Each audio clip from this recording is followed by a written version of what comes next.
Sumainyo ang Panginoon.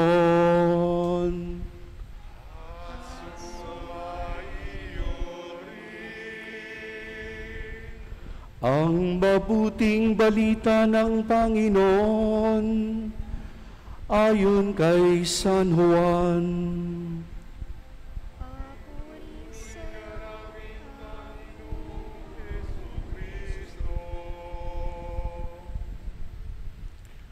Noong panahong yon, itinanong ni Pilato kay Jesus, "Ikaw ba ang hari ng mga Hudyo?" Sumagot si Jesus, "Yan ba'y galing sa iyong sariling isipan o may nagsabi sa iyo?" "Ako ba'y Hudyo?" tanong ni Pilato. "Ang mga kababayan mo at ang mga punong saserdote ang nagdala sa iyo rito. Ano ba ang ginawa mo?" Sumagot si Jesus, "Ang kaharian ko'y hindi sa sanlibutang ito.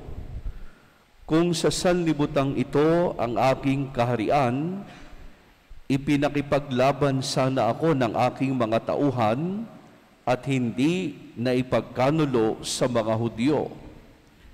Ngunit hindi sa sanlibutang ito ang aking kaharian. Kung gayon, isa kang hari?" sabi ni Pilato. Sumagot si Jesus, "Kayo na ang nagsasabing ako'y hari. Ito ang dahilan kung bakit ako'y ipinanganak at naparito sa sanlibutan, upang magsalita tungkol sa katotohanan. Nakikinig sa aking tinig ang sinumang nasa katotohanan." Ang mabuting balita ng Panginoon. Pinupuri ka namin, Panginoong Hesukristo.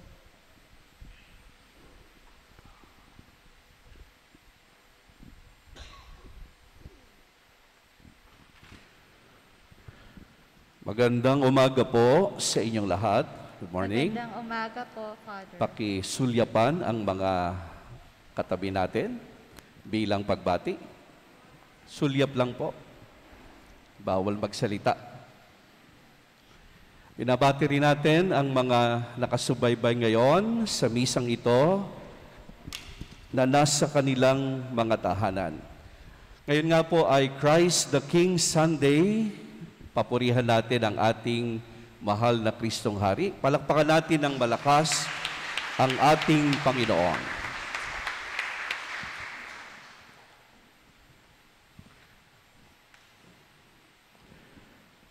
The feast was established by Pope Pius XI in 1925 at ang dahilan daw po nito, marami na noon na ayaw nang tanggapin o tinatanggihan na si Jesus bilang hari. People reject the kingship of Christ. Kaya nga po, tayo rin sa linggong ito ay tinatanong at pinapaalalahanan, who really rules your life? O pwede rin nating sabihin, what really rules your life? Sino ba ang naghahari na sa buhay mo ngayon? O ano ba ang naghahari sa buhay mo ngayon? Kaya ito ang ating pagninilayan. Ang inaawit natin lagi pag Christ the King Sunday, ang awit na nasa wikang Latin, Christus vincit, Christus regnat, Christus imperat. Si Kristo ay naghahari, nagwawagi. Si Kristo'y namumuno. Si Kristo'y nag-aatas bilang hari. Magandang awitin natin yung awit para ma-familiarize tayo sa awit ng Christ the King Sunday. Sabayan niyo po ako. Christus vincit, Christus regnat, Christus, Christus imperat. Isa pa? Christus vincit, Christus regnat, Christus, Christus imperat. Malakas na palakpak uli para sa ating mahal na Kristong Hari. May kwento po ng isang pari na nagmisa sa mga bata, Children's Mass. At sabi niya sa mga bata, meron akong kwento sa inyo, mga bata. Pero gusto ko habang nagkukwento ako, magpa-participate kayo.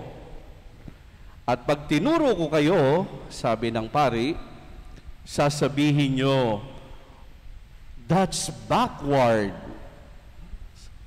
Ulitin nyo nga, sabi ng mga bata, that's backward. Dahil wala pong mga bata ngayon at mga matatanda, kayo po ngayon ang magiging mga bata. Kaya pag tinuro ko kayo, anong sasabihin nyo? Parang ayaw nyo maging bata paminsan-minsan. Isa pa? Okay. Sinimulan ng pari ang kwento sa mga bata. Sabi niya, noong unang panahon, nabuhay ang isang hari. Pero siya ay naiibang hari. He is a backward king. Sabi ng pari. Karamihan sa mga hari noon sa palasyo, ipinanganganak. Pero itong haring ito, sa kwadra ng mga hayop, ipinanganak. Galing. At sabi ng pari, at habang siya'y lumalaki, nako, talagang naiiba siya sa mga hari. Ang mga hari ng mundo, mga mayayaman. Pero itong haring ito, walang anumang pag-aari. Okay, parang ako lang nag-i-enjoy dito sa aking ginagawa. Sa paglipas ng panahon, pumili siya ng mga kaibigan, pero mga ordinaryong mangingisda. At madalas siyang ang kasamay mga makasalanan. Okay. At hindi nga siya natanggap ng mga tao dahil hindi nila gusto ang kanyang pamamaraan. Kaya siya ipinahuli at ipinako sa krus. At nang siya nililitis, sa halip na isigaw ng mga tao, mabuhay ang hari, ang sigaw nila, ipako sa krus, ipako sa krus. At yun nga ang nangyari, ipinako siya sa krus, at siya'y namatay. At nang siya'y ilibing, inilibing pa siya sa libing ang hiram lamang. Pero sabi ng pari, hindi doon natapos ang kwento. Dahil makaraan ang 3 araw, siya'y nabuhay na mag-uli. At ngayon, siya'y nagahari magpakailanman. May mga patuloy pa rin tumatawag sa kanyang backward king. Pero ngayon, sabi ni Father, marami na ang tumatawag sa kanya na Christ the King. End of the story. Okay.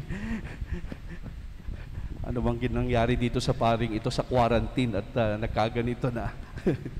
Pero yan po ang ating pinararangalan natin ngayon, ang pagkahari ni Jesus na kakaiba sa pagkahari ng mundo. At sabi nga natin, iba yung hari natin. The cross is the very throne of our King. Ang kanyang trono ay krus. He is crowned with thorns, not gold.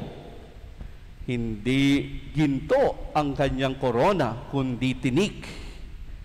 Kaya ang ganda ng sabi ng ating dating Santo Papa, sabi niya, how marvelous is this king who renounces all the signs of power, the instruments of dominion, force, and arrogance, and wishes to only reign with the power of truth and love. Kahanga-hanga itong haring ito, tinalikuran niya ang lahat ng tanda ng kapangyarihan, ng kayabangan, at ang pinili niyang pamamaraan ay ang kapangyarihan ng katotohanan at pag-ibig. Yan po ang hari na sa linggong ito ay ating pinararangalan. Kaya yung tanong nga ay, have we really accepted Christ as our King? Talaga bang tinanggap natin si Jesus bilang ating hari? Siya ba talaga ang hari ng ating buhay? Ibig sabihin, sa Kanya ba tayo talaga nagpapailalim? Baka naman sinasabi lang natin, siya ang aking hari, pero hindi naman tayo sa Kanya nagpapailalim. At yung pangalawang tanong ay, can we really say we belong to His kingship? Talaga bang masasabi mo na ako talaga ay kabilang sa Kanyang mga pinaghaharian? Si Jesus ba ang hari mo? Kabilang ka ba sa Kanyang mga pinaghaharian? Kaya maganda sa linggong ito, para sagutin natin yung tanong, pagninilayan natin yung John chapter 18, ito yung gospel natin para sa linggong ito, verses 33 to 37. And this is part of the account of St. John of the trial of Jesus before Pilate. Kaya bahagi ito ng passion narrative, kwento ng pasyon ni San Juan. At yung tagpo po na ating napakinggan ay yung tagpo kung saan nililitis ni Pilato si Jesus, ni Poncio Pilato si Jesus. At maganda itong tagpong ito dahil ipinaliwanag ni Jesus kung anong klaseng hari siya. Pinaliwanag, inexplain habang siya nililitis ang kanyang pagkahari. Kaya ang setting nito parang nasa korte at nililitis si Jesus. At dito nga po ay hinarap ni Jesus ang paglilitis ng buong giting. Talagang parang ang dating nga nabaliktad. Parang sa takbo ng ating kwento, parang nabaliktad nung una, parang si Jesus ang nililitis. Pero ng bandang huli, parang si Pilato na ang kino-cross-examine ni Jesus na baliktad, ang tila na baliktad yung pangyayari. Kaya ngayon nga ay hinarap ni Jesus ng buong giting ang kanyang paglilitis. Isang malaking balita nitong nakaraang araw, sinampahan po ng kaso sa Amerika ang pastor na si Kibuloy. Nitong nakaraang araw, malaking balita ito, yung founder ng Kingdom of Jesus Christ. At pinapakilala niya ang kanyang sarili na appointed Son of God. Sinampahan po siya ng kaso ng sex trafficking sa Amerika dahil nga gumagamit ng mga babae, ang ilan ay mga bata, parang araw sa tustusan ang kanyang barangyang pamumuhay. At ngayon ay tila may isinasampang kaso. Paano kaya niya haharapin? Kagaya din ba ng pagharap na ginawa ni Jesus? Si Jesus hinarap na ang kanyang paglilitis ng buong giting dahil wala naman siyang ibang pinaghahawakan kundi ang pag-ibig ng Diyos.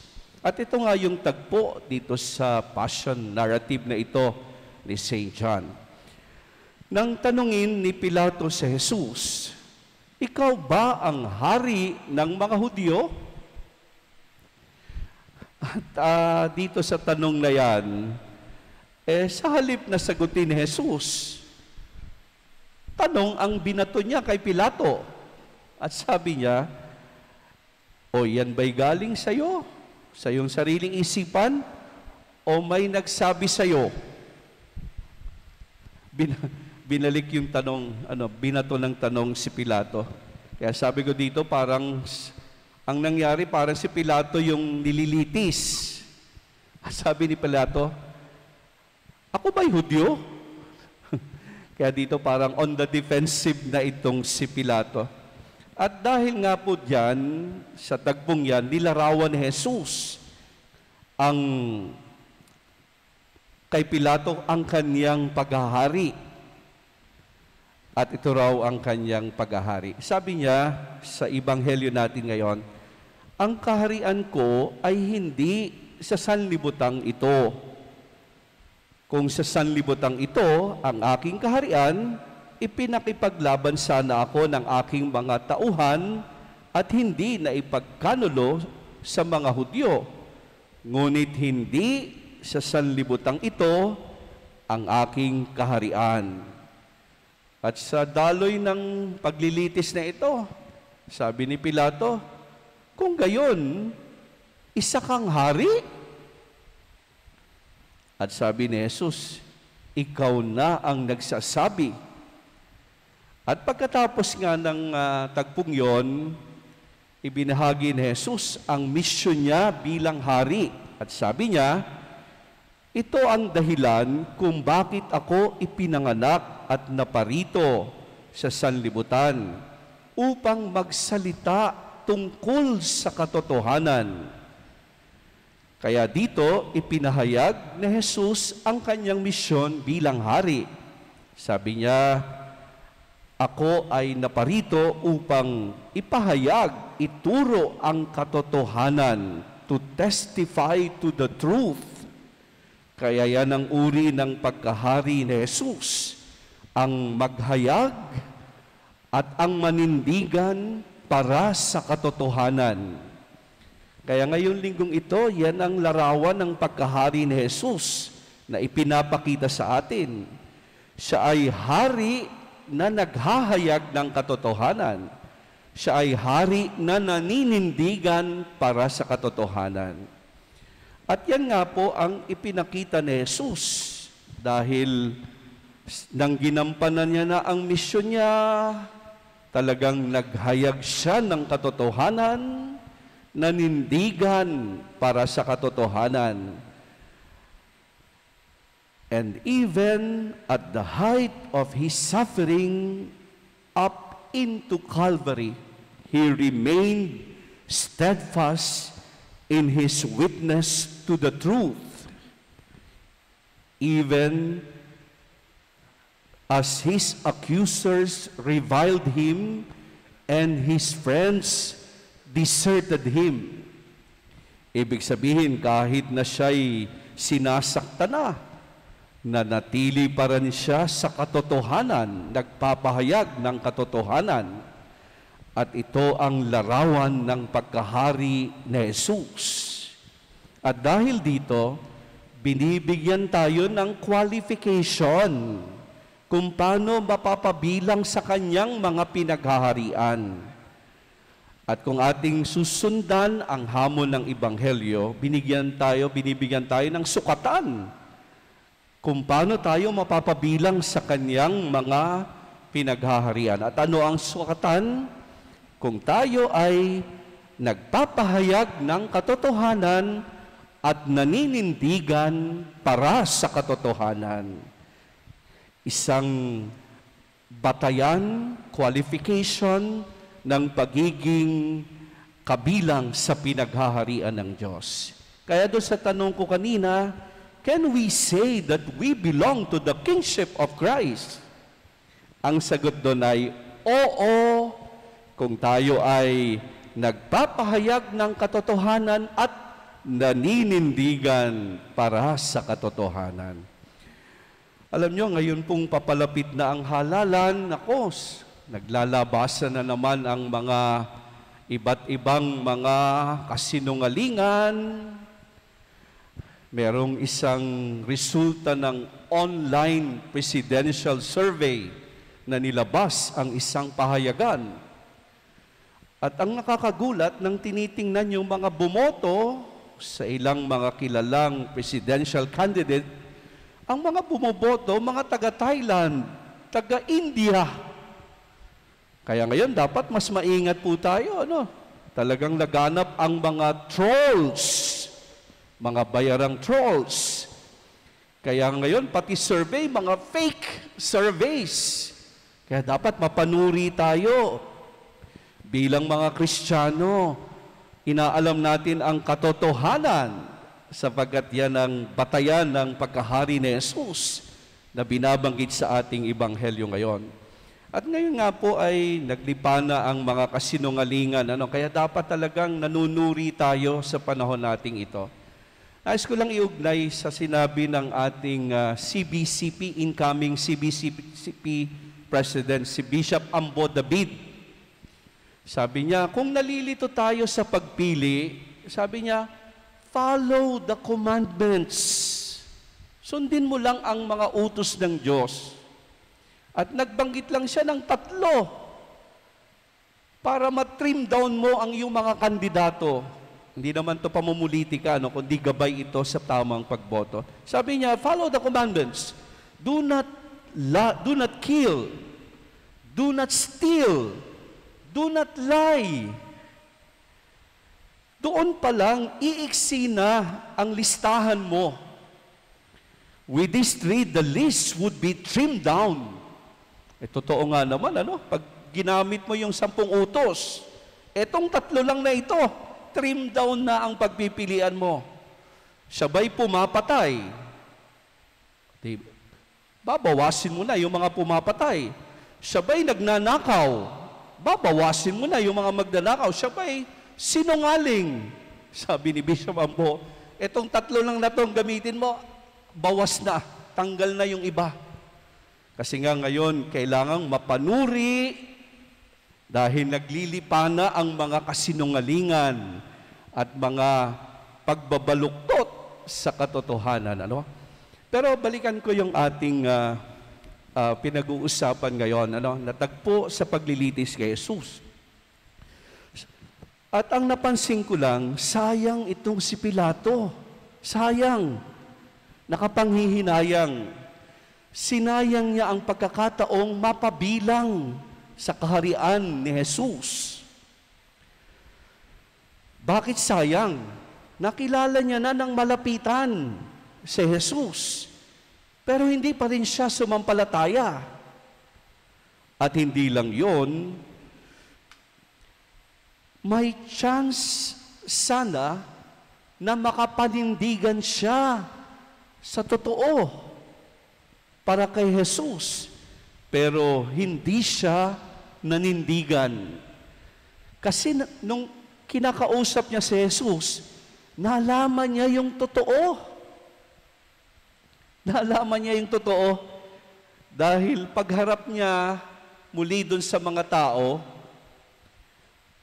nawala na ata. Yan. Sabi niya, wala akong makitang sala sa taong ito.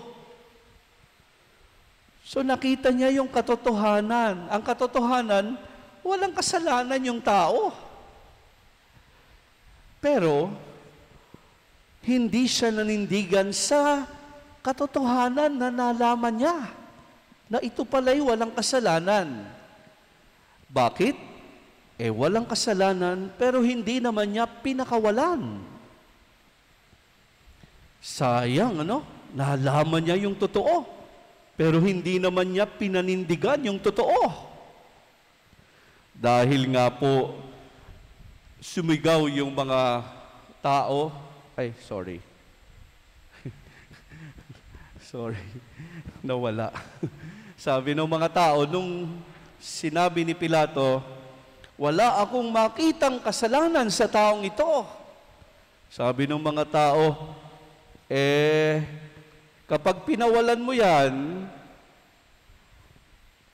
Hindi ka kaibigan ni Caesar, sapagkat sino mang nagpapanggap na hari ay kalaban ni Caesar. John 19 verse 12, kung ipagpapatuloy natin yung tagpo sa ebanghelyo natin ngayon. Hawak niya yung katotohanan, pero hindi niya pinanindigan dahil natakot siya na mawala siya sa kapangyarihan. Nako, parang may mga naririnig tayong ganito sa panahon natin ngayon. Ano? Alam yung katotohanan, pero dahil sa takot na mawala sa kapangyarihan, hindi pinanindigan ang katotohanan. At kaya sabi ko kanina, sayang. Nalaman niya yung totoo, pero hindi nanindigan sa totoo. At alam nyo, tayo rin naman, guilty tayo ng pagka-Poncio Pilato. Each of us has a share of the guilt for the proliferation of lies and the suppression of the truth in our society.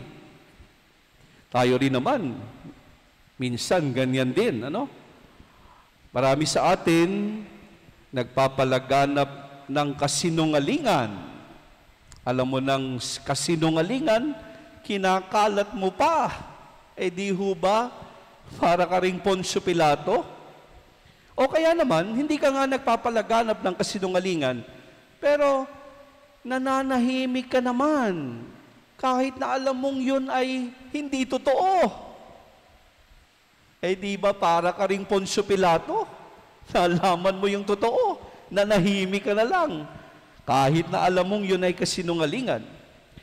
And some of us twist the truth, break it into pieces, and slaughter it with the hatchet of lies. Ayan ang ginagawa doon ng marami ngayon, ano? Binabaluktot ang totoo, pinapatay ang katotohanan sa pamamagitan ng mga kasinungalingan. Habang papalapit po tayo sa halalan, ako, lalabas at lalabas ang mga ganito. Naglilipa na ang mga kasinungalingan para makondisyon ang isip natin. Kaya dapat talaga mapanuri sa katotohanan, sa mga naririnig natin, inaalam ang totoo at pinaninindigan ang katotohanan. Yan ang larawan ng pagkahari ni Jesus. Ang mapabilang sa kanyang paghahari ay inaalam ang katotohanan at naninindigan para sa katotohanan. Maganda yung sinabi rin ni Bishop Ambo.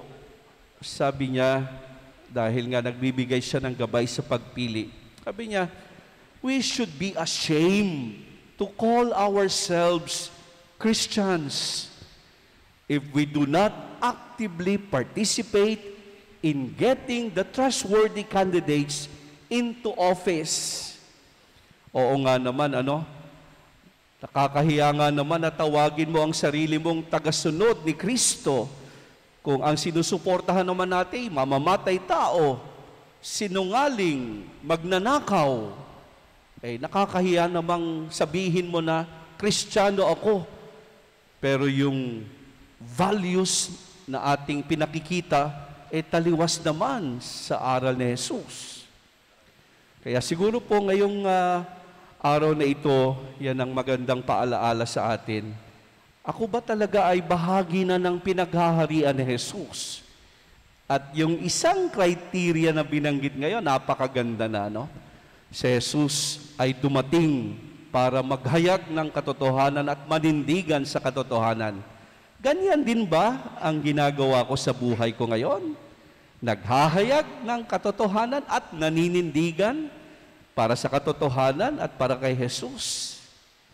Tatapusin ko po sa kwento sa buhay ni San Policarpo, Saint Polycarp. Nung panahon pong niya ay inuusig ang mga Kristiyano. At nang siya po ay nililitis na, sabi sa kanya, pakakawalan ka namin, itatwa mo lang si Jesus. Sagot ni Saint Polycarp, 86 years I have served him, and he has done me no wrong.